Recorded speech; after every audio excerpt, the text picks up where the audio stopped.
start, I have just two questions.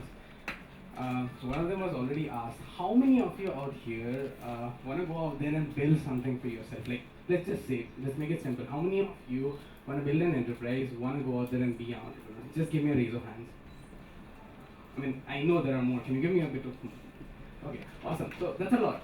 The next question being, how many of you want to travel the world? How many of you? That's a lot. Okay. Thank you. And okay, I won't go ahead questioning a lot. I'll just assume a few other answers. I'm sure there'll be someone who wants to be a photographer, and I'm sure somebody who wants to be a musician, right? Just give me a yes. Yes. Awesome. Great, you kind of make my work easy. Okay, but the thing is, I'm not here to talk a lot about good stuff today. I'm here to talk a bit about the bad stuff. And the topic that I'm talking about is this. And so let's just think of it in this. I just passed out like a year and a half back. So yes, what was the aspiration that our mom and dad had when they were in college? The basic idea was go and get a government job. That's like life set. Go get married, have some kids, and yeah, pretty much we're set. What's the plan that people have now? The plan that people have now is, I might want to do a job, but I want to build something for myself. That's something that you hear a lot. The next thing that you hear is, I want to go explore the world. I want to see every single country that exists. It's not that everybody wants to do it. It's just that people are so consumed by the idea of, okay, it's so cool, I need to do this. That's what it's all about. You don't even know whether you want to do it. But yes, I just want to do it because of the fact everybody around just talks about it.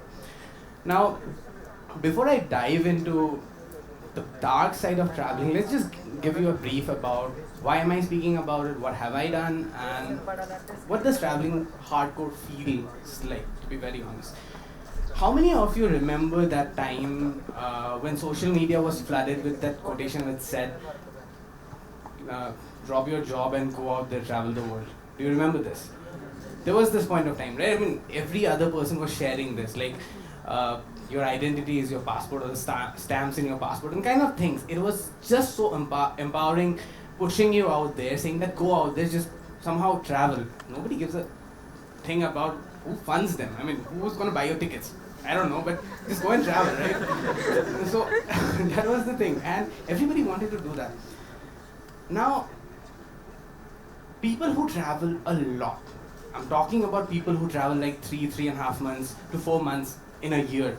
We call them with a term which is called ultra mobile, or you can either term them in a classy term which is called globetrotters, which sounds a little cool. And so I am one of them. So in the past 12 months, I have flown over 1 million miles, and I travel a lot. I really travel a lot. I've been traveling for the last 6 years, to be honest. I have been to 44 countries, and I just turned 22. So pretty much, thanks. So that's why I am here to talk about travel. Now it sounds very awesome, like the kind of things that you can traveling. Now, where was it?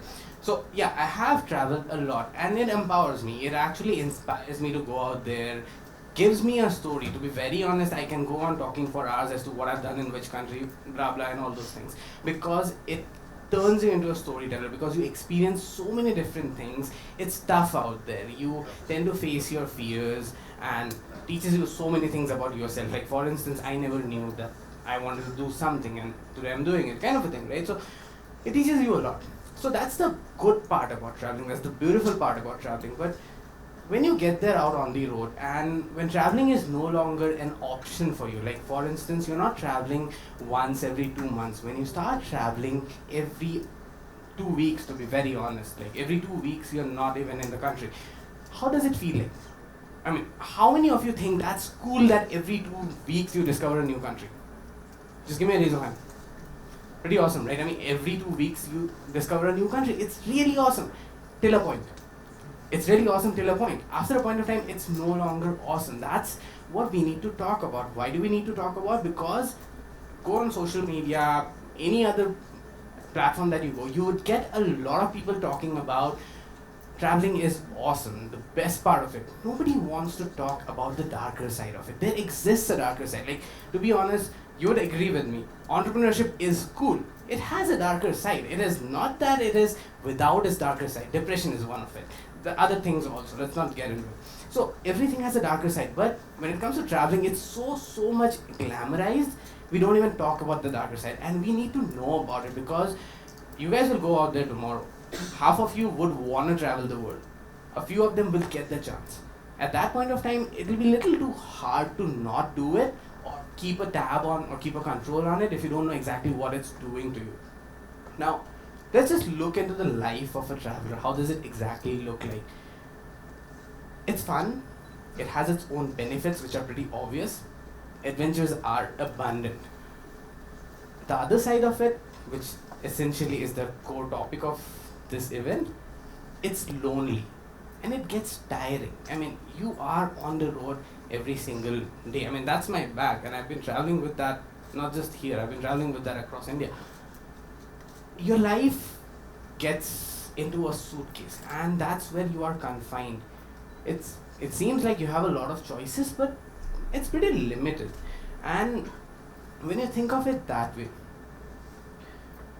traveling does have a lot of issues, which can be in terms of physical, psychological, or emotional turmoil that you need to face with. Because you're on the road all the time, you're alone, you don't have friends to share it with, nor your family who's going to be there with you to understand exactly what are you going through. And it's tough. It's really tough.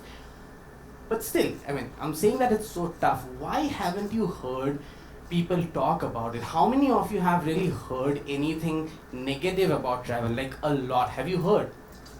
No. Why don't we talk about it? The reason we don't talk about it is because to be a traveler, it's a very obvious love and hate relationship with the journey. I mean, you are in love with that lifestyle, but at the same time, you feel I need a break kind of a thing.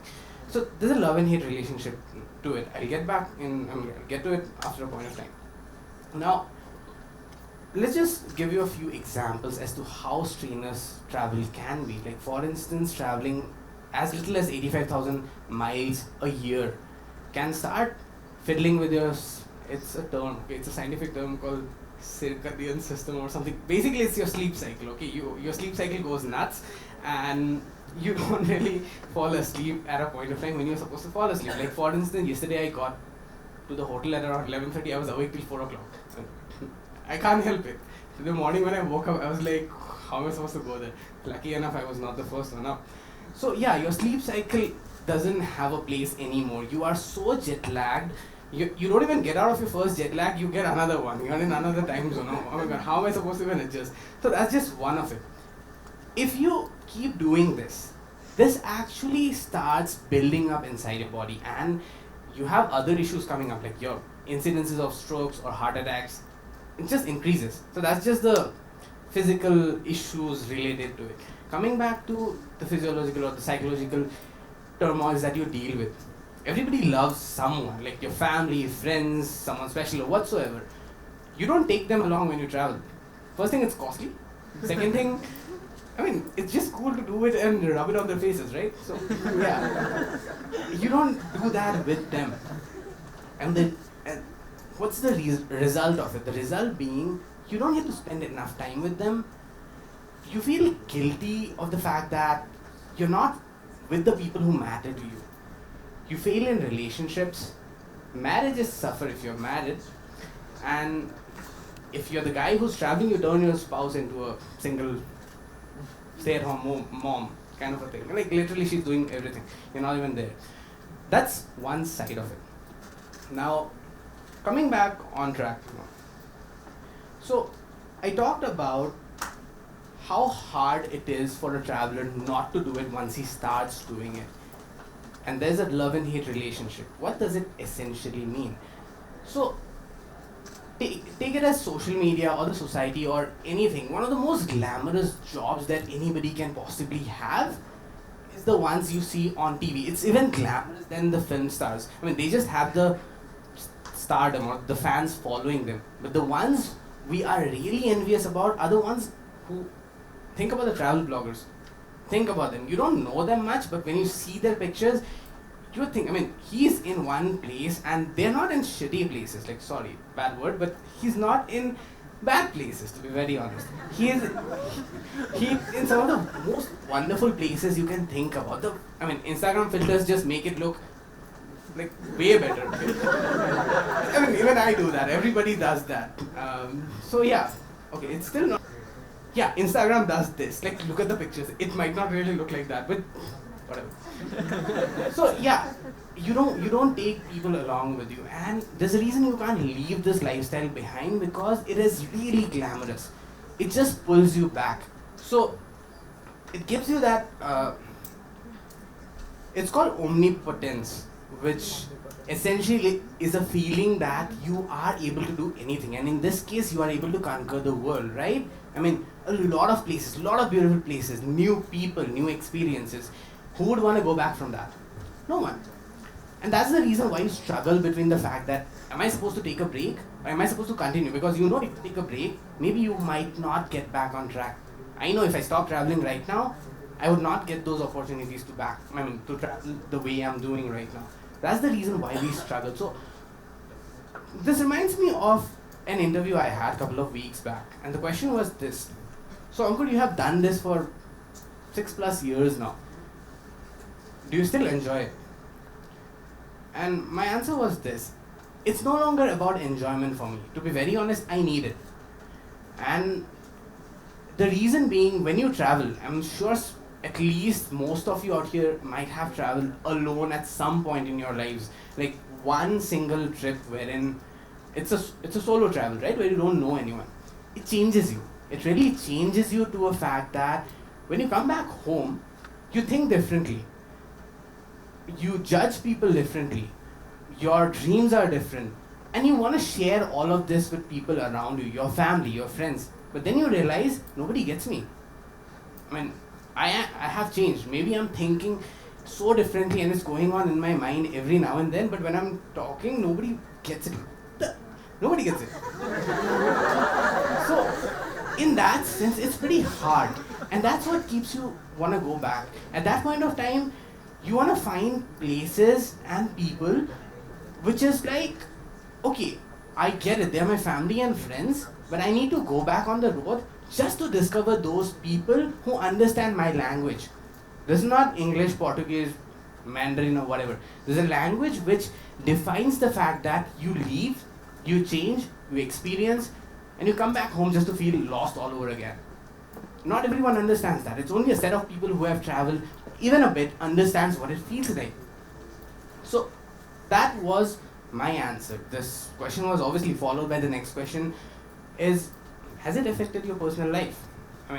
Is that even a question? It does have. You cannot give time to people who matter to you. It's tough. You try. But when you're out on the road, you don't really have a lot of people who will understand your lifestyle and are able to relate to it. Like, you might think that, okay, I'll take whosoever is with me for one trip and she'll be fine wherever I am going. No, she does not. Or maybe, it just sounded a little obvious. So, okay, let's just say I am married, right? My wife wouldn't understand. So it's not easy. And yes, it affects your personal life. And the next question was, why haven't we stopped? And since your personal life is on the line, even then we don't tend to stop. The reason, you don't realize that once you have changed, you would need that comfort zone coming back to you. The reason we are talking about all of this today is because of the fact someday you guys will start traveling. It's just obvious. It's just that if you don't know exactly where am I supposed to pull the brakes, you would never realize it. You would run away from relationships, you will ruin a lot of things, you just never would realize it because you'll be too much absorbed in the beauty of travel. You'll be too much absorbed with the amount of glamour and the stardom that you receive. It's not as big of a stardom as you end up becoming a film star or something, but this stardom is different and it's addictive. It's addictive because of the fact you get the benefits right out then and there. And the people who push you to travel will continue keep pushing you towards more of travel because you are their source of advertisement or whatsoever can it be. That's the reason. Okay. So, coming back on track. Yes, so I stated the fact that there's a love and hate relationship and people cannot really live without it or anything as such.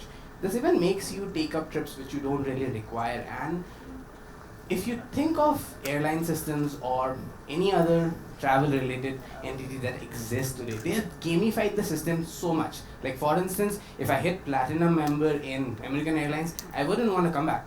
I mean, I know I get access to any lounge or anything across the globe. I mean, I get upgrades and it can happen anytime. It doesn't happen to normal people. And you wouldn't want to step down from that. It's just so addictive. They made the whole system, it's just like a game. They have gamified the system in such a way. And these are the things which keeps you distracted from the fact that there are people back home who I need to invest time in. There are people back home who I need to actually go down and settle down with. So pretty much that's the issue. And the final question was this: do you ever plan to stop? Or when do people essentially stop? For others, my answer was, I don't know when people stop. Most people don't tend to stop because it just becomes a part and parcel of their life. They'll be lucky if they end up around people who understand that lifestyle, but if not, it just is too addictive and very, very difficult to separate from. As for me, I don't know, let's just say I have a number in my mind which I am planning to hit, and maybe I'll stop at that point of time. And secondly, yes, I'm rushing towards that number because, as people say, travel when you're young, because your life is not a guarantee and you never know when your travel ticket might expire. Pretty much that's it. Thanks a lot.